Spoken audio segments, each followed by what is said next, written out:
Bienvenidos nuevamente a todos quienes nos acompañan la tarde de hoy. Somos sumamente dichosos y estamos muy orgullosos de cómo se ha llevado la 11ª semana de la doctrina social de la Iglesia. Ha sido en conjunto el esfuerzo de un equipo bien comprometido, cada uno con sus mejores aptitudes, sus dones y sus carismas. Queremos agradecer en primer lugar a Papá Dios que nos permite desarrollar esta actividad año tras año. Por supuesto también agradecerles a ustedes por ser consecuentes. En nombre de la Arquidiócesis de Maracaibo, del Consejo Eclesial de Laicos, en nombre de la Universidad Católica Cecilio Acosta, del equipo de la Doctrina Social de la Iglesia, en nombre también de la Iglesia Padre Claret, pues a todos ustedes por participar día tras día de esta 11ª semana de la doctrina social de la Iglesia.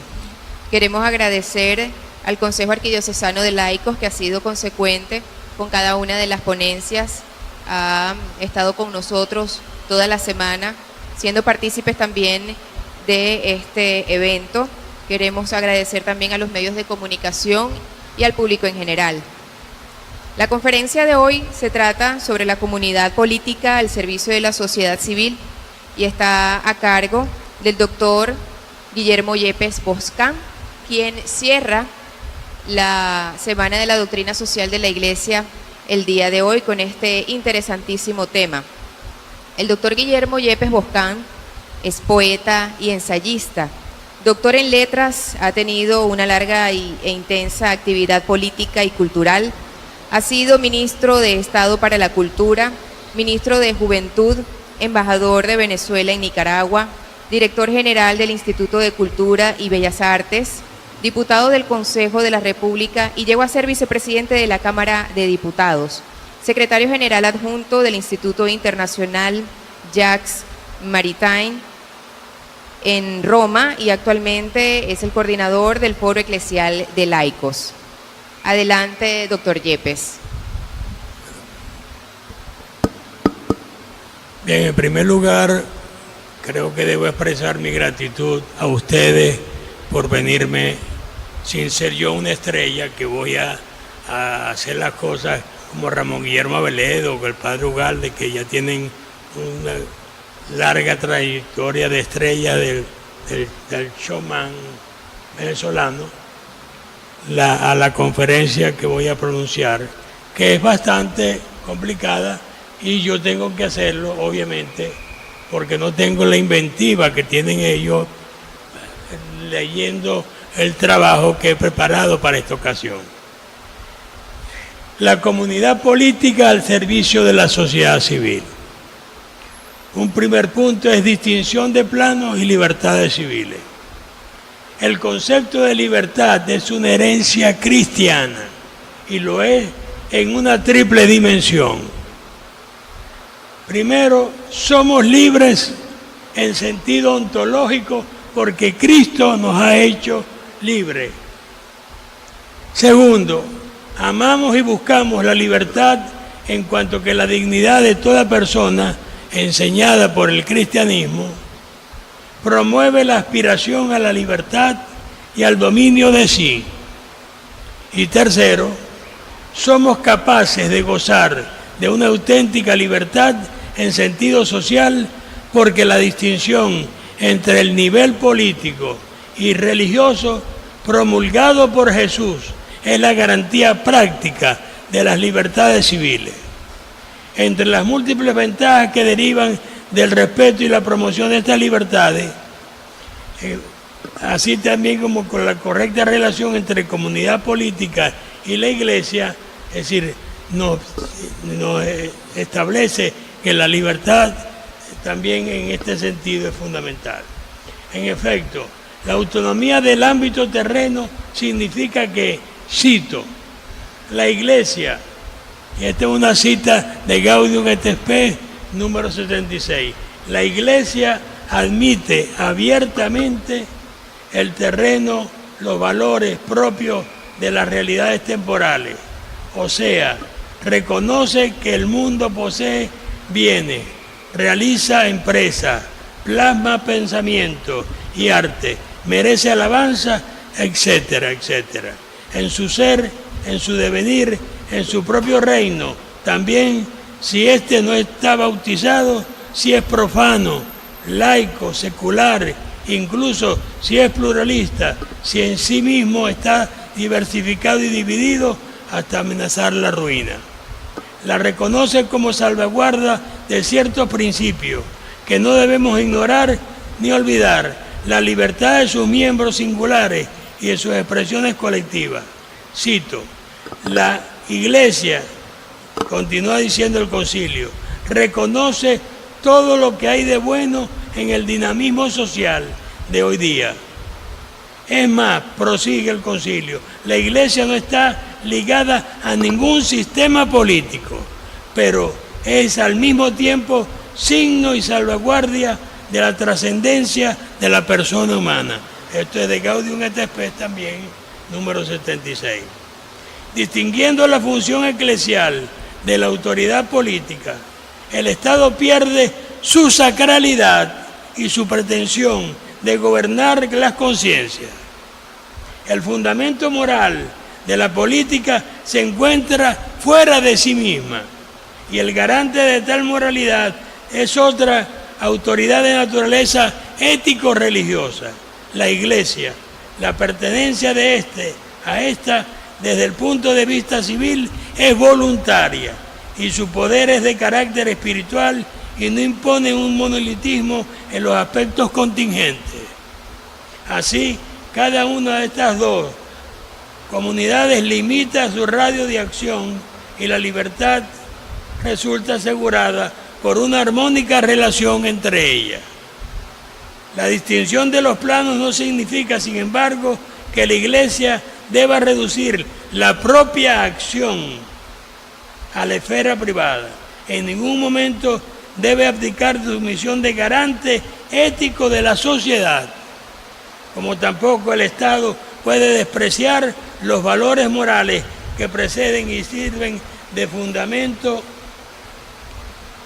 y como condición de existencia. Es necesario, por tanto, un delicado equilibrio entre la distinción y la unión de los niveles. En este sentido, cuando, por ejemplo, los católicos se esfuerzan por mantener la oración en las escuelas, o la fiesta religiosa, o la no liberalización del aborto, no está luchando solo por un ideal cristiano, sino que también por un proyecto de sociedad más humano y más libre, necesario para que la misma vida social no pierda terreno sobre el cual se funda y termine por autodestruirse. Si la comunidad eclesial, por un malentendido pluralismo o un espiritualismo desencarnado, perdiese de vista o renunciase a esta función pública de garantía ética de la sociedad, estaría renunciando a su propia verdad y al deber de enseñar y salvar que le transmitió Cristo. Si no, confrontes esto en la Solicitud Rei Sociali, número 8, y en el Catecismo de la Iglesia Católica, en los numerales 2419 al 2420. En definitiva, una correcta y fructuosa relación entre los dos planos, entre la Iglesia y el Estado, se apoya sobre tres columnas. 1. Aceptar la existencia de una ética religiosa que es antecedente y anterior al ámbito político. 2. Admitir el derecho a la libertad religiosa que, oponiéndose a cualquier totalitarismo de tipo político o religioso, resulta una exigencia ineluctable de la dignidad humana, piedra angular del edificio de los derechos humanos y factor insustituible del bien personal y social. Y 3, reconocer el derecho al pluralismo político, que el Código de Derecho Canónico garantiza jurídicamente a los fieles. Cito: los fieles tienen derecho a que se les reconozca en los asuntos terrenos aquella libertad que compete a todos los ciudadanos. Sin embargo, Al usarse esa libertad, han de cuidar que sus acciones están inspiradas por el espíritu evangélico y han de prestar atención a la doctrina propuesta por la magistratura de la Iglesia, evitando a la vez presentar como doctrina de la Iglesia su propio criterio en materia opinable. El derecho al pluralismo se funda, por tanto, sobre el hecho de que la Iglesia, en cuanto tal, se encuentra en una esfera diversa de los concretos compromisos políticos. Esto lo dice la Congregación para la Educación Católica, Orientaciones para el Estudio y la Enseñanza de la Doctrina Social en la Formación Sacerdotal, en el número 63. Su competencia en este terreno es de carácter exclusivamente moral y se ejercita según criterios éticos religiosos y no en términos políticos.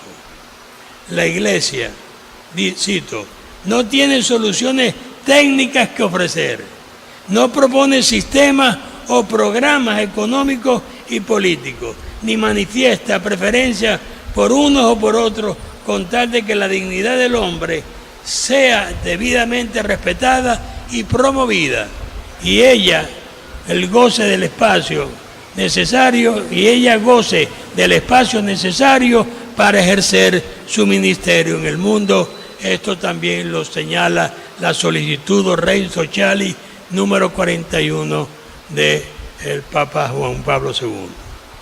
Es más, la percepción de que la fe cristiana, la fe trasciende cualquier elemento cultural, social, político, entre otros, hacen que la Iglesia pueda prestar su servicio más esencial a la humanidad, el dirigir a los hombres a su fin trascendente y promover un sólido fundamento ético de todas las actividades humanas. De ahí que lo dicho no anule en absoluto la competencia moral del magisterio de la Iglesia en el campo político. Por eso la Iglesia acepta y bendice cualquier forma de gobierno en el que se salvaguarden la religión, la moral y los derechos fundamentales humanos, y exhorta a los fieles para que intervengan con espíritu cristiano en la construcción del orden temporal. Pero arrastrar la Iglesia hacia un partido o pretender tenerla como aliada para vencer a los enemigos políticos es una conducta que constituye un grave abuso de la religión. Esto lo sostienen la Iglesia en la Gaudium et Spes en el número 43. Esta trascendencia de la Iglesia repercute inmediatamente en el tipo de función política que corresponde a los clérigos, que no es el de intervenir directamente en estos asuntos, cosa propia de la vocación de los fieles laicos. Además de la razón de fondo, no se puede olvidar que las opiniones políticas llevan fácilmente a la división y a los conflictos, mientras que la jerarquía debe ser un signo y un factor de caridad y unidad. Se comprende así la insistencia de Paulo VI en señalar que, cito, a los seglares le corresponde, con su libre iniciativa y sin esperar pasivamente consignas y directrices, penetrar de espíritu cristiano la mentalidad y las costumbres, las leyes y las estructuras de la comunidad en la que viven. Fin de la cita. Esto se lo señala la Populorum Progressio número 81 y la 80ª Adveniens número 48. De este modo, el cristiano corriente cumplirá su misión de santificar el mundo desde dentro, sin mezclar la propia función social y temporal, aunque esté inspirada, como debe ser, en los principios del Evangelio, con la función política de la jerarquía. Debe, en principio, la evolución política de la jerarquía. Más aún, para evitar cualquier equívoco, cito, es de gran importancia, sobre todo donde está en vigor una sociedad pluralista, que se mantenga una visión correcta de las relaciones entre la comunidad política y la Iglesia, y que se distinga claramente entre la actuación de los fieles individual y colectivamente, en nombre propio y como ciudadanos guiados por su conciencia cristiana y su actuación en nombre de la Iglesia y la unión de sus pastores. Gaudium et Spes, número 76. Fin de la cita. En la mayoría de los casos, la intervención de los laicos en materia temporal se hará a título estrictamente personal, con libertad y responsabilidad propia, de modo que los resultados obtenidos, buenos o malos, no deben atribuirse a la Iglesia. Esto significa también que sus propuestas y realizaciones sociales deben valer por sí mismas y no en nombre de una presunta calificación cristiana. Por eso, tanto los deberes civiles como los deberes religiosos les piden alcanzar la competencia técnica y el nivel moral necesario para un adecuado cumplimiento de tales funciones. Ahora bien, la comunidad política se constituye para servir a la sociedad civil.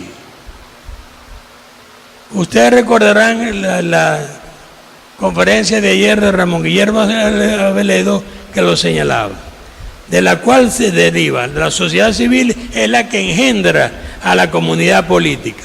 La Iglesia ha contribuido a establecer la distinción entre comunidad política y sociedad civil, sobre todo con su visión del hombre, entendido como ser autónomo, relacional, que lo abordó justamente Monseñor Ovidio Pérez Morales, abierto a la trascendencia. Esta visión contrasta tanto con las ideologías políticas individualistas cuanto son con las totalitarias que tienden a absorber la sociedad civil en la esfera del Estado.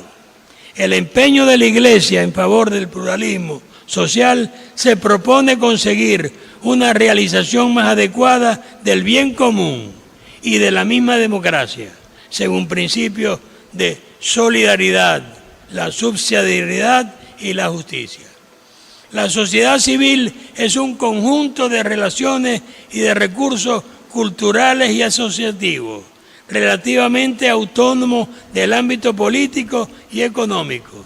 Cito, el fin establecido para la sociedad civil alcanza a todos en cuanto persigue el bien común, del cual es justo que participen todos y cada uno según la proporción de vida.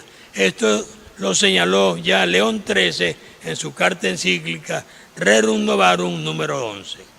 Se caracteriza por su capacidad de iniciativa. La sociedad civil tiene iniciativa orientada a favorecer una convivencia social más libre y justa, en la que diversos grupos de ciudadanos se asocian y se movilizan para elaborar y expresar sus orientaciones, a fin de hacer frente a sus necesidades fundamentales y para defender sus legítimos intereses.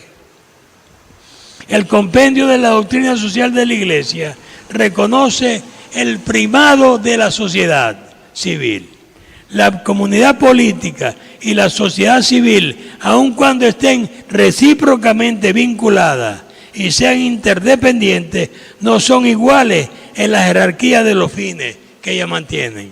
La comunidad política, esto es cita, está esencialmente al servicio de la sociedad civil y en último análisis de las personas y de los grupos que la componen. Confróntese, Catecismo de la Iglesia Católica, 1910, el número 1910. La sociedad civil, por tanto, no puede considerarse como un mero apéndice o una variable de la comunidad política. Al contrario, ella tiene la preeminencia, ya que es precisamente la sociedad civil la que justifica la existencia de la comunidad política. Por ello, el Estado debe aportar un marco jurídico adecuado para el libre ejercicio de la actividad de los sujetos sociales y estar preparado para intervenir cuando sea necesario y respetando el principio de subsidiariedad a fin de respetar y orientar el bien común, la dialéctica entre las libres asociaciones activas en la vida democrática. La sociedad civil es heterogénea y fragmentaria, no carente de ambigüedades y contradicciones. Es también lugar de enfrentamientos entre intereses diversos, con el riesgo de que el más fuerte prevalezca sobre el más indefenso. Asimismo, la comunidad política debe regular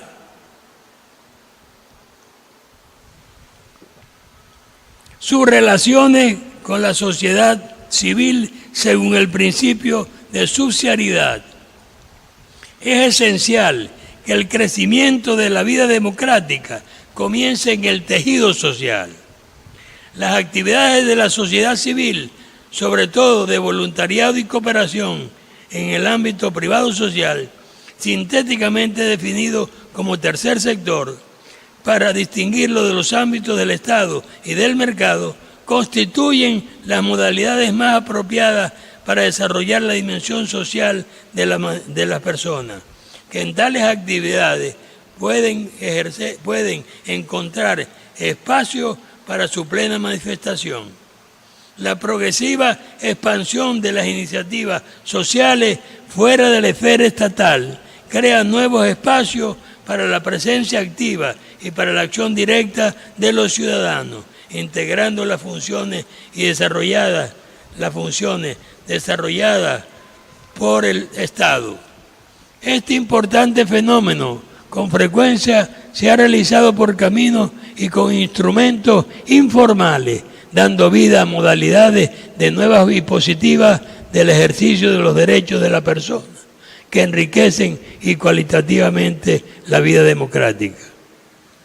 La cooperación, e incluso en sus formas menos estructuradas, se delinean como una de las respuestas más fuertes a la lógica del conflicto y de la competencia sin límites, que hoy aparece predominante.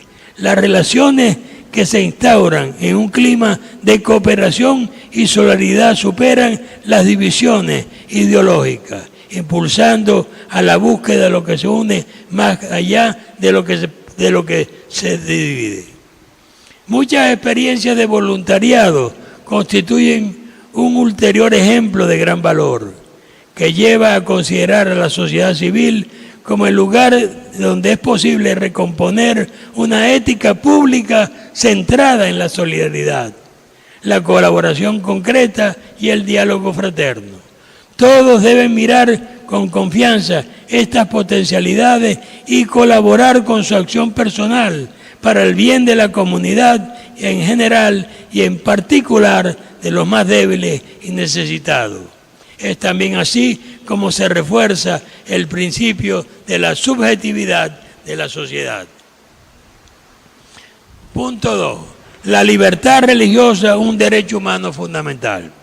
El Concilio Vaticano II ha comprometido a la Iglesia Católica en la promoción de la libertad religiosa. La Declaración Dignitatis Humanae precisa el subtítulo de pretender proclamar, cito, el derecho de la persona y de las comunidades a la libertad social y civil en materia religiosa. Para que esta libertad, querida por Dios e inserta en la naturaleza humana, pueda ejercerse, no debe ser obstaculizada, dado que, cito, la verdad no se impone de otra manera que con la fuerza misma de la verdad. Fin de la cita. Concilio Vaticano II, Declaración Dignitatis Humanae, número 1. La dignidad de la persona humana y la naturaleza misma de la búsqueda de Dios exigen para todos los hombres la inmunidad frente a cualquier coacción en el campo religioso. La sociedad y el Estado no deben constreñir a una persona a actuar contra su conciencia, ni impedirle actuar conforme a ella. La libertad religiosa no supone una licencia moral para adherir al error, ni un implícito derecho al error mismo.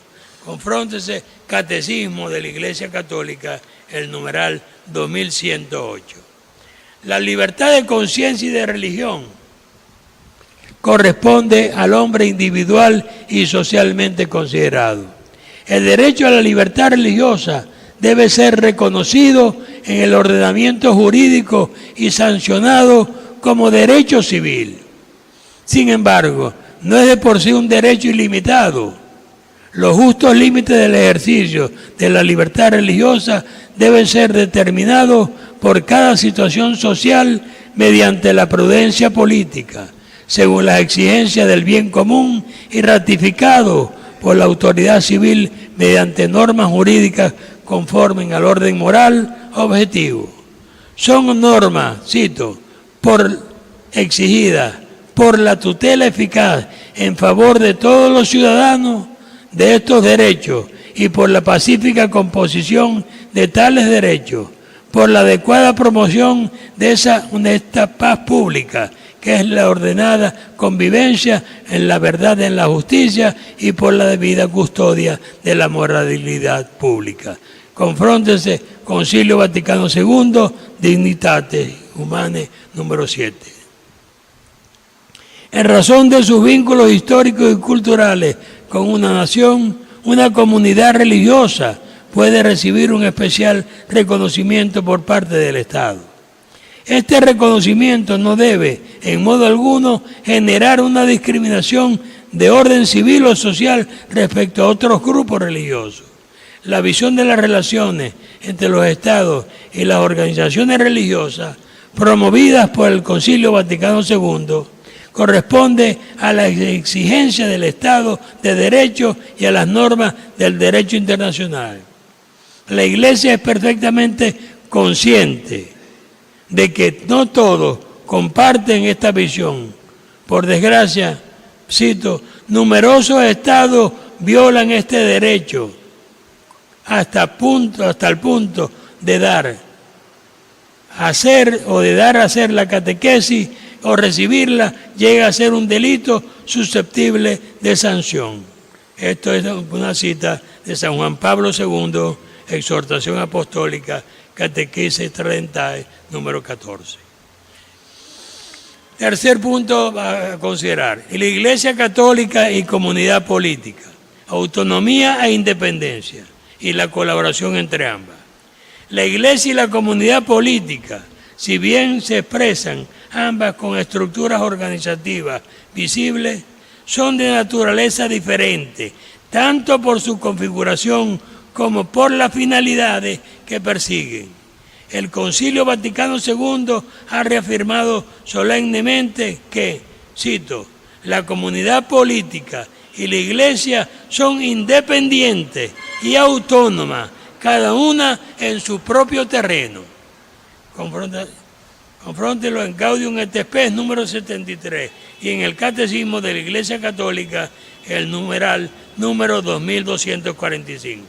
La Iglesia se organiza con formas adecuadas para satisfacer las exigencias espirituales de sus fieles, mientras que las diversas comunidades políticas generan relaciones e instituciones al servicio de todo lo que pertenece al bien común temporal. La autonomía e independencia de las dos realidades se muestra claramente, sobre todo en el orden de los fines. El deber de respetar la libertad religiosa impone a la comunidad política que garantice a la Iglesia el necesario espacio de acción. Por su parte, la Iglesia no tiene un campo de competencia específica en lo que se refiere a la estructura de la comunidad política. La Iglesia, dice San Juan Pablo II, carta encíclica, Centésimo Annus, número 47, respeta la legítima autonomía del orden democrático, pero no posee título alguno para expresar preferencia por una u otra solución institucional o constitucional. Fin de la cita. Ni tiene tampoco la tarea de valorar los programas políticos, sino pues por sus implicaciones religiosas y morales. La recíproca autonomía de la Iglesia y la comunidad política no comporta una separación tal que excluya la colaboración entre ambas. Las dos, aunque a título diverso, están al servicio de la vocación personal y social de los mismos hombres. La Iglesia y la comunidad política, en efecto, se expresa mediante formas organizativas que no constituyen un fin en sí mismas, sino que están al servicio para permitirle el pleno ejercicio de sus derechos inherentes a su identidad de ciudadano y de cristiano, y un correcto cumplimiento de los correspondientes deberes. La Iglesia y la comunidad política pueden desarrollar su servicio, cito, con tanta eficacia para bien de todos, cuanto mejor cultiven ambos entre sí una sana colaboración, habida cuenta de las circunstancias de lugar y tiempo, Confrontes de Gaudium et Spes 76. Aquí comunidad política se está refiriendo básicamente al Estado y a las funciones del Estado. La Iglesia tiene el derecho al reconocimiento jurídico de su propia identidad, precisamente porque su misión abarca toda la realidad humana. La Iglesia, sintiéndose íntima y realmente solidaria del género humano y de su historia, reivindica la libertad de expresar su juicio moral sobre estas realidades, cuantas veces lo exija la defensa de los derechos fundamentales de la persona o la salvación de las almas. Confrontes el Catecismo de la Iglesia Católica, numeral 9246. La Iglesia, por tanto, pide libertad de expresión, de enseñanza, de evangelización, libertad de ejercer el culto públicamente, libertad de organizarse y tener sus reglamentos internos, libertad de elección, de educación, de sus reglamentos, de libertad de educación, de nombramiento y traslado de sus ministros, libertad de elección, de educación, de nombramiento y traslado de sus ministros, libertad de construir edificios religiosos, libertad de adquirir y poseer bienes adecuados para su actividad, libertad para asociarse para fines no solo religiosos, sino también educativos, culturales, de salud y caritativos. Esto confrontes de San Juan Pablo II en la carta a los jefes de Estado firmantes del acta final del CINCI el 1 de diciembre de 1980 en su número 4. Con el fin de prevenir y atenuar conflictos entre la Iglesia y la comunidad política, la experiencia jurídica de la Iglesia y los Estados han delineado diversas formas estables de relación e instrumentos aptos para garantizar las relaciones armónicas. Esta experiencia es un punto de referencia esencial para los casos en que el Estado pretenda invadir el campo de acción de la Iglesia, obstaculizando su libre actividad, incluso hasta perseguirla abiertamente, o viceversa, en los casos en que las organizaciones eclesiales no actúen correctamente con respecto al Estado. Esta es pues mi ponencia. Todas las consideraciones que he hecho en esta exposición forman parte de Enrique Colón, Curso de Doctrina Social de la Iglesia, colección Pelícano, Ediciones Palabra S.A., Madrid 2001, así como de la sección 5 del capítulo 8 titulado La comunidad política, de la segunda parte del compendio de la Doctrina Social de la Iglesia, que es del Pontificio Consejo de Justicia y Paz, y está en la Biblioteca de Autores Cristianos en Madrid del 2014. Hasta aquí mi intervención.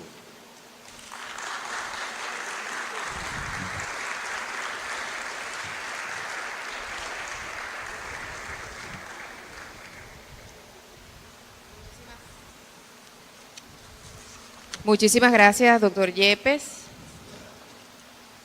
Un recorrido por distintas encíclicas que realmente nos llevan a la reflexión. Como de costumbre, tenemos una ronda de preguntas. Si alguien tiene alguna pregunta, este es el momento. Se acerca por acá, por la parte izquierda del templo, a formular su pregunta. Y hay que aprovechar de hacerlo ahora porque este es el cierre de la Semana de la Doctrina Social de la Iglesia y tenemos al doctor Yepes acá para que puedan despejar sus dudas, recordándoles que pues su ponencia, luego de del paseo por las distintas encíclicas, pues tocó muy bien el tema acerca de la comunidad política al servicio de la sociedad civil. ¿Alguna pregunta? Allá atrás. Acérquese por acá, por favor.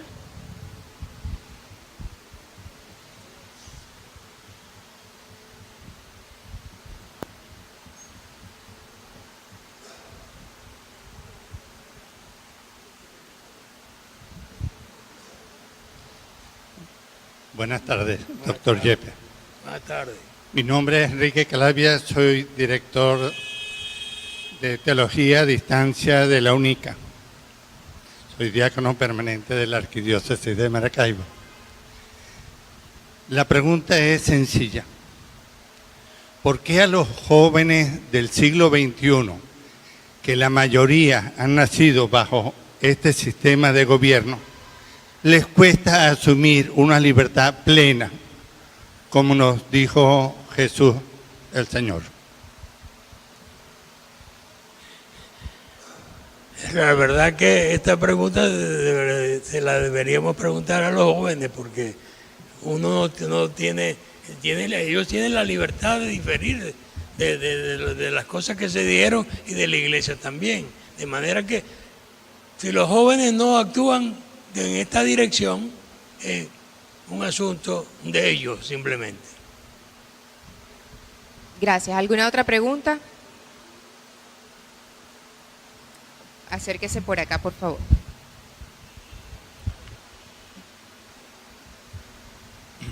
Buenas tardes. Mi nombre es Laureano García. Soy productor agropecuario, ingeniero civil. Y quería, no voy a hacer una pregunta propiamente, sino manifestar un incidente afortunado, gracias a Dios, motivado al libro de la doctrina social de la Iglesia, que me aconteció hace 7 años, cuando recibo una llamada de mi encargado de la finca, diciéndome que la gente de la guerrilla del ELN andaba por allá y que querían hablar conmigo. Entonces me los puso por teléfono y conversando, y el hombre se identificó como el comandante Manuel y Miguel, perdón, comandante Miguel, y que quería hablar conmigo para, bueno, conversar y pedir una colaboración. No lo llame vacuna, me dijo. Entonces yo les contesté, bueno, mira, yo estoy en ir a Bogotá la semana que viene, pero en cualquier momento, apenas regrese, yo los llamo por teléfono. Bueno, al otro día yo me voy a la finca y bueno, previamente yo les había dicho por teléfono, mire, esa actitud de ustedes, la gente del ELN, etcétera, a mí me da cierto sentimiento, cierta lástima por la actitud, las cosas que ustedes están haciendo. Yo le voy a recomendar, que en esos días lo había comprado, el libro de la doctrina social de la Iglesia. Cuando nos veamos se lo voy a llevar para regalársela, la estudien, se la lleve a sus jefes, etcétera, que considero pues que sería la gran solución, no solo para ustedes, sino para todos los gobiernos, inclusive el gobierno colombiano, venezolano, etcétera, que aplicando todo lo que dice ese libro, esa sería una gran solución de miles de problemas acá. Bueno, efectivamente, al otro día yo fui a la finca sin saber nada y salgo, me cambio de ropa, me pongo los chamarros que dicen, cojo un machetico, salgo a caminar los potreros y de pronto en la finca la divide en un camino, en 2 partes. Salgo a uno del camino y eran como las 4 de la tarde, cuando en eso me consigo 13 guerrilleros, uniformados, una mujer, etcétera. Yo andaba solo. Mire, el comandante Miguel, apenas lo vi, me dice, yo aquí por acá. Buenas tardes. Mi nombre es Laureano García, yo soy el dueño de Nazaret. Hablamos anoche por teléfono. Me dice, bueno, sí, ¿cómo no tal? Por cierto, le dije, les traje el libro. Entonces le digo, bueno, espere aquí un momento. Yo andaba de cholo y salgo trotando para la casa, estaba como a 2 kilómetros de la finca. Cuando voy como a los 50 metros más o menos, me dice uno, hombre, nos trae unos refresquitos. Y yo, bueno, ¿cómo no? Yo me fui, voy a la casa, le dije al encargado, mira, William, allá está la gente, vamos a llevarles allá unos refrescos, un pedazo de queso, y efectivamente fuimos hasta allá. Conversamos bastante con ellos, les estuve explicando el asunto de la doctrina social de la iglesia, que esto, me dice uno de ellos, hombre, el Vaticano, ese es otro imperio, yo no sé qué. No, mira, el Vaticano ahora sería antes, pero ahora se ocupa de que cualquier desastre, cualquier terremotos, inundaciones, la iglesia ayuda en todas esas partes, etcétera. Bueno, total que quedamos, conversamos un rato, le entregué las cosas y efectivamente después colaboré con ellos, evidentemente, lo mismo que mi vecino, que por cierto está allá, el señor Antonio Durán, vecino mío allá en la finca. Y bueno, esa fue pues la relación con ellos, de manera que yo pues a propósito de la doctrina social de la iglesia, estoy pues, creo que no sé si sería de algún resultado. El asunto es que a nosotros nos trataron bien. Sabes que esa fue la época en que la guerrilla invadió toda Venezuela. ¿Se acuerdan del problema cuando Chávez tuvo el problema con Uribe, que intervino aquí todo, y iba a llevar tanques para Maicao, etcétera, etcétera, negando la existencia de los campamentos guerrilleros aquí en Venezuela? Y hasta el sol de hoy la guerrilla campea por sus fueros aquí, en todas partes, cobran vacunas, secuestran, hacen de todo aquí en Venezuela.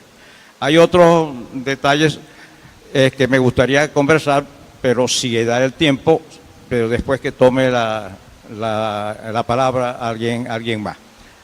Entonces, hasta ahora esa es mi opinión. Y agradezco pues y felicito al doctor Guillermo Villaipo Jocán. Yo pues es la primera vez que intervengo, he asistido a todas las conferencias desde el padre Ovidio, Monseñor Pérez Morales, la de Diego Padrón, la otra del padre Ugalde ayer y esta de hoy. De manera pues, muchas gracias por su atención. Bueno, muy bien.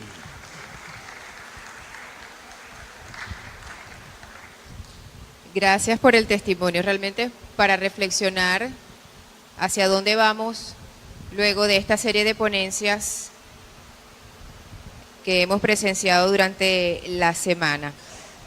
¿Alguien más tiene alguna pregunta?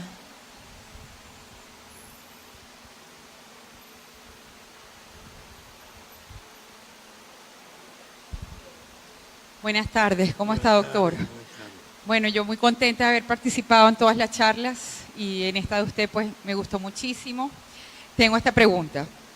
¿Cómo nosotros los ciudadanos comunes, laicos, comprometidos y más o menos comprometidos con la iglesia, que asistimos a eventos como este, sobre la doctrina social, podemos aprender un poco más sobre estos derechos humanos que nos han enseñado en estas charlas tan buenas que hemos tenido y al mismo tiempo apoyar y dar aportes para hacer una manera más viable y concreta el aporte que nosotros podemos dar como ciudadanos, como laicos, y participar, a lo mejor de una manera más activa, en poder dar como soluciones o encontrar vías para que el gobierno nos escuche también como ciudadanos, como laicos? No sé, yo sé que ustedes pertenecen a esto es una organización, yo la conozco, sé que usted está allí, a otras personas que nos invitaron a este foro, pero sí como María Andrea y como a lo mejor muchos que estamos aquí queremos saber un poco más y también agradecerle porque ha sido una parte de formación muy importante para nosotros, que a lo mejor no conocíamos tantas cosas importantes. Muchas gracias. Bueno, es una pregunta. Es también una pregunta difícil. ¿Cómo hacer? Bueno, Usted puede primero rezar mucho. La oración es básica para esto. Y luego estar dispuesto pues a formarse. Y nosotros hacemos un esfuerzo. Y ahora con un departamento que tiene la Universidad Católica, una que se llama de reflexión y praxis, de doctrina de la social de la Iglesia, es decir, buscar allí elementos que puedan servirte, pero no, eso va en la voluntad libre de cada creyente y el nivel de compromiso lo la da en la cotidianidad de la oración, si la hay y si no la hay, y si hay el alejamiento de Dios, no va a haber forma de que se actúe de otra manera. Es decir, para participar de la doctrina social de la Iglesia están... Nosotros somos un grupo que tenemos 11 años haciéndolo y hemos intentado en otras partes, pero en otras partes no hemos tenido éxito. Ni en Carabobo, ni en Falcón, ni en... No hay otra diócesis, sino en esta única diócesis, la de Maracaibo, que se realiza una semana de la doctrina social de la Iglesia. Pero... Ya, que no me pase lo que me pasó hace 2 días con el micrófono. Mi nombre es Eberto Díaz y gracias, doctor Yepes, por su disertación. A la orden. Esto más que una pregunta, no, yo lo tengo aquí. Más que una pregunta, es una pequeña reflexión. Doctor Yepes, usted sí es una estrella. Yo me sorprendí mucho y debo confesar que cuando dijo que yo no soy una estrella, me causó cierto escozor, porque una persona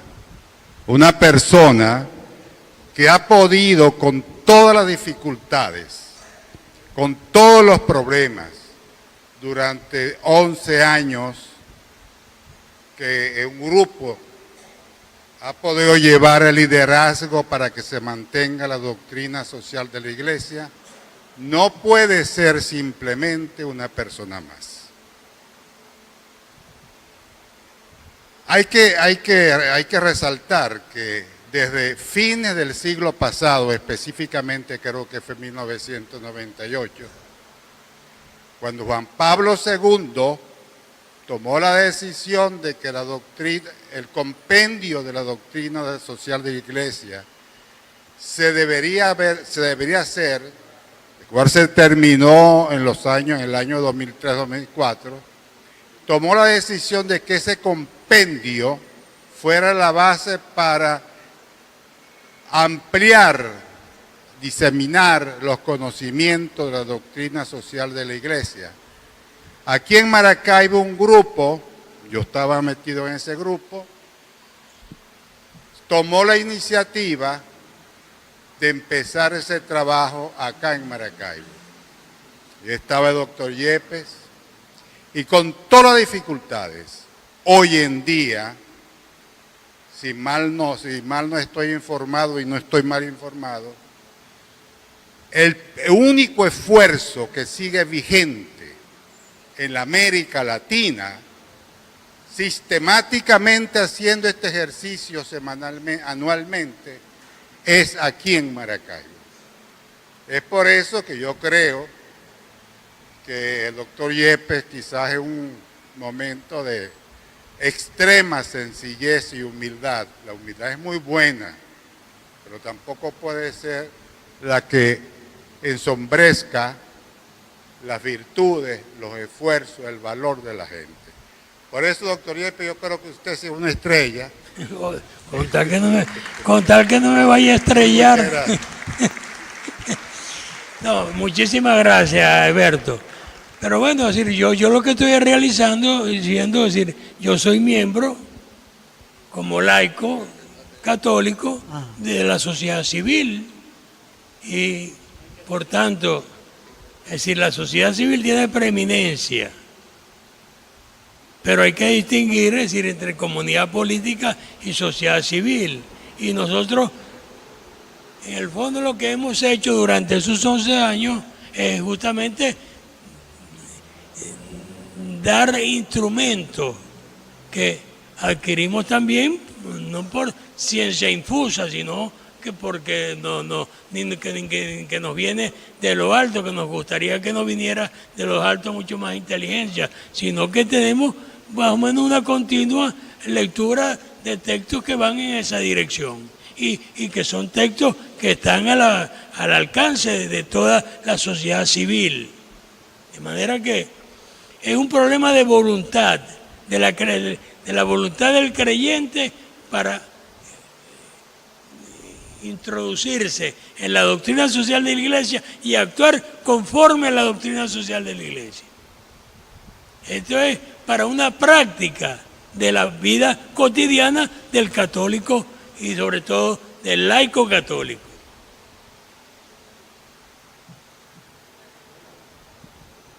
Buenas tardes, profesor. Buenas tardes. Doctor Yepes, mi nombre es Antonio Reverol. Antonio Reverol, soy abogado y vecino de este sector. Como soy abogado, voy a comenzar para entornar mi pregunta en la Constitución, ¿no? En la Constitución. El artículo 59 de la Constitución dice: el Estado garantizará la libertad religiosa y de culto. Toda persona tiene derecho a profesar su fe religiosa y culto y a manifestar sus creencias en privado o en público, mediante la enseñanza u otras prácticas, siempre que no se opongan a la moral y a las buenas costumbres y al orden público. Se garantiza asimismo la independencia y la autonomía de las iglesias y confesiones religiosas, sin más limitaciones que las derivadas de esta Constitución y la ley. El padre y la madre tienen derecho a que sus hijos y sus hijas reciban la educación religiosa que esté de acuerdo con sus convicciones. Nadie podrá invocar creencias o disciplinas religiosas para eludir el cumplimiento de la ley, ni para impedir a otro u otra el ejercicio de sus derechos. Bueno, una vez que he leído esta disposición que usted conoce, le agradezco porque usted hizo una magnífica síntesis, o la Constitución hace una magnífica síntesis de lo que yo dije. Sí, correcto. Claro, yo me estoy especificando al derecho positivo, ¿verdad? Usted lo hizo a través de las encíclicas y... Sí, claro. Okay. Mi pregunta final es, si usted tiene conocimiento que a través de los 18 años que llevamos de este proceso revolucionario, existe divergencias insalvables entre la religión católica y el Estado, y a su vez, entre otras sectas religiosas, vale la oportunidad de recordar algunas manifestaciones que han hecho los testigos de Jehová, no aquí en Venezuela, sino con referencia a otras ideas a otros estados que se han opuesto a sus creencias y a sus prácticas religiosas. Como en el servicio militar han cuestionado a veces, y según sus creencias, no son muy dados a la práctica del servicio militar y a la práctica incluso política. Es el caso de los testigos de Jehová. Pero más específicamente, y dado sus conocimientos, me refiero para el tema a la práctica de la Iglesia Católica y el Estado venezolano. Muchas gracias. Bien, yo sí creo que ha intentado el Estado venezolano de perseguir a la Iglesia Católica, sobre todo en los últimos años, cuando los documentos anuales de la Conferencia Episcopal Venezolana denuncia la situación que hay en Venezuela y que ellos no lo comparte obviamente el Estado, la visión esa que tiene, es decir, la Iglesia de lo que es la realidad en Venezuela. Entonces, yo sí creo que ha habido ataques a iglesias, ha habido ataques a religiosos, ha habido muchos ataques que insinúan una conducta que va más allá de justamente lo que es correcto y lo que es sensato y lo que es no bárbaro, sino civilizado. Yo sí creo eso. Y en relación con otras cosas, yo diría, decir, si un grupo religioso tiene como uno de sus principios no prestar servicio militar, eso está en su pleno derecho de que el Estado le cumpla tenga de libertad de cumplir con ese derecho. Sí. Si ellos se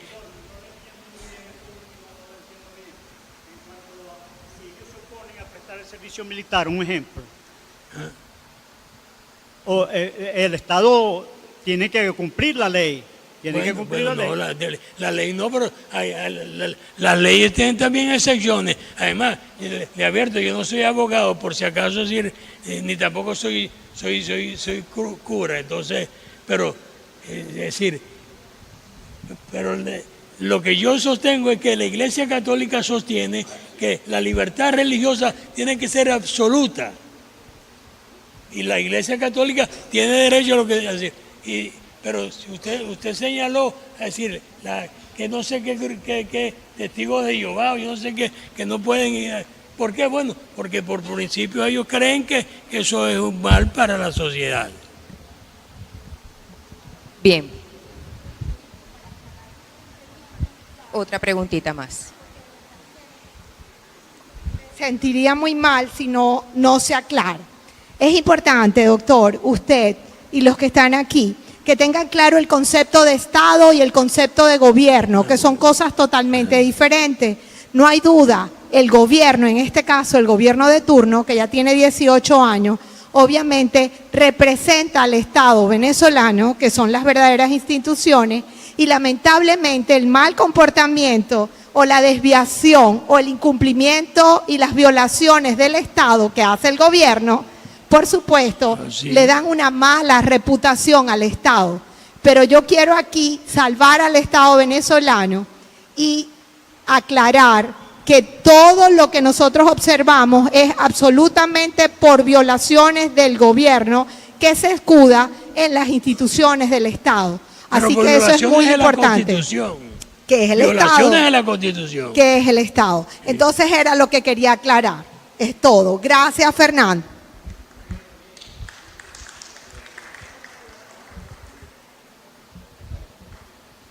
Nos encantaría en una próxima oportunidad poder abrir un foro para que todos entonces podamos disertar acerca de todas las dudas que surjan durante los discursos. Ya para finalizar, yo tengo acá, y me siento muy honrada, que la señora Mireya Gómez de Troconis me haya considerado para leer lo que ella nos ha traído, y pues con muchísimo orgullo, inflado el pecho tengo, de ser portavoz de estas palabras. Los integrantes de la nueva Junta Directiva del Consejo Arquidiocesano de Laicos queremos felicitar al comité organizador de la 11ª Semana de la Doctrina Social de la Iglesia por el éxito logrado en esta jornada que hoy finaliza, por la excelencia de los ponentes, el acierto en la escogencia de los temas, unido al profesionalismo en materia comunicacional. Por ello, damos gracias al Señor y como integrantes de la Arquidiócesis de Maracaibo, hacemos nuestra la alegría que deben sentir por el deber cumplido y les deseamos que cada año, en las próximas semanas de la doctrina social de la Iglesia, sigan cosechando tan buenos frutos. Por el Consejo Arquidiocesano de Laicos de Maracaibo, suscribe estas palabras la señora Mireya Gómez de Troconis, la presidenta. Ella está con nosotros por allá. Muchísimas gracias. Agradecidos estamos nosotros.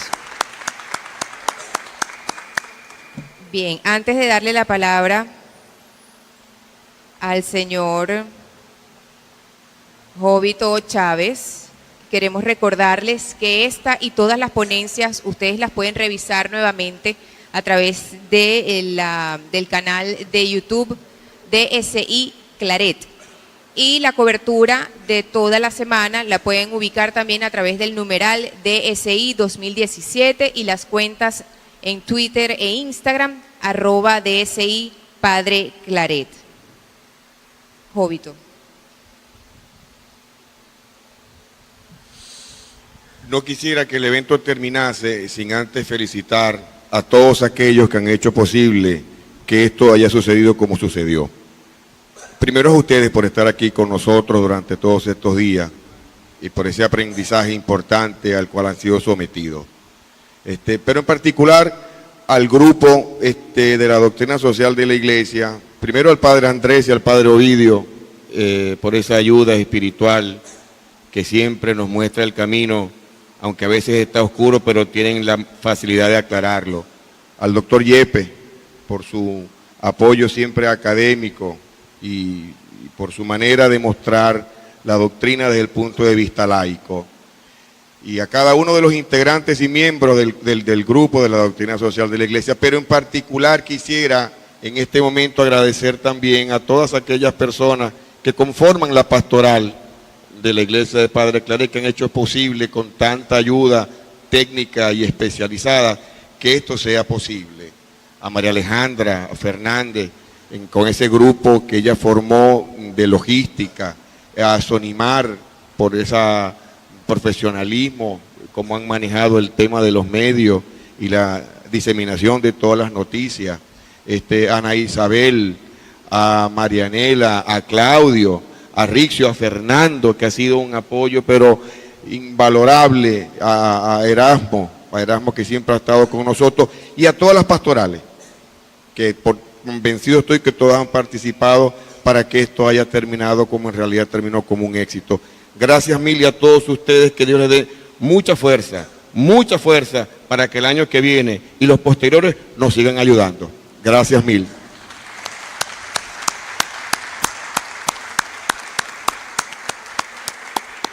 Gracias, Jovito. Bueno, vamos a cerrar finalmente la 11ª semana de la doctrina social de la Iglesia con las palabras del Padre Andrés Bravo. Padre.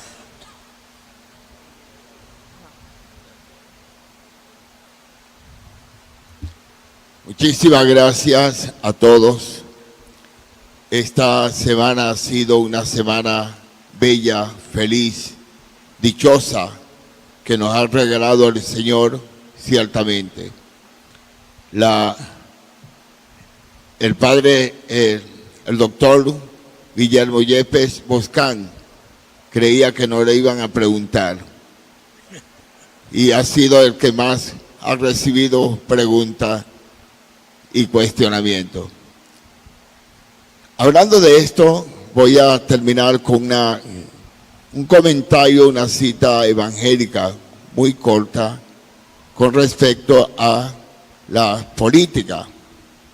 Un día le preguntaron a Jesús una pregunta capciosa, engañosa, para hacerlo caer en una trampita y así poderlo acusar. Le preguntaron, ¿es lícito pagar impuesto al César, el tributo al César? En realidad, esta pregunta es bastante difícil. Sin embargo, el Señor aprovechó para darle una lección política extraordinaria y religiosa. Porque la pregunta más profunda es cuando comprendemos que en el tiempo de Jesús había un grupo rebelde que era guerrillero, podríamos decir, que se llamaba celotes, que eran llamados también sicarios porque tenían un cuchillo o una espada en el cinto. Y entonces ellos, su bandera importante es no pagar tributo al César. Y así, no pagar tributo al César, porque eso era más allá que un tributo, era como una cosa importante para enriquecer al César, al emperador romano, y humillaba al pueblo judío. Ellos no querían.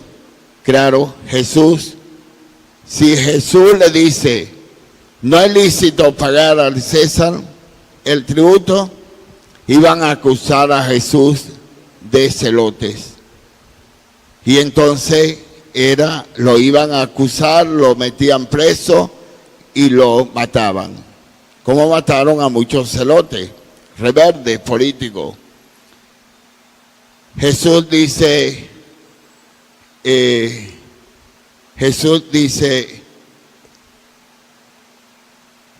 ¿dónde está la moneda del César?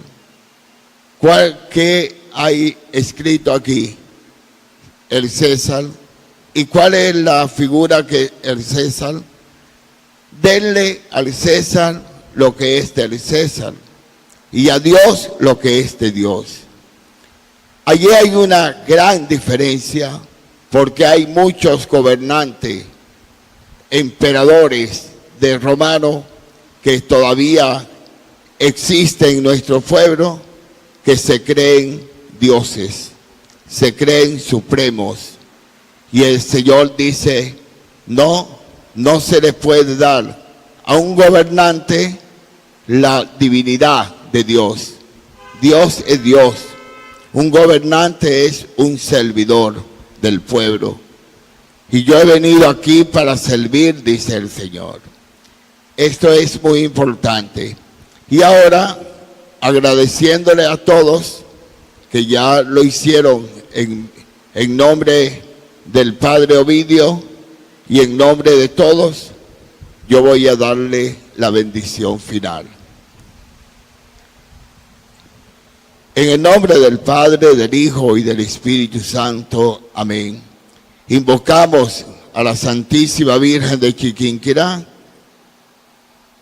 para que siga ayudándonos y con ella sigamos enseñando la doctrina del Señor, la doctrina de la Iglesia.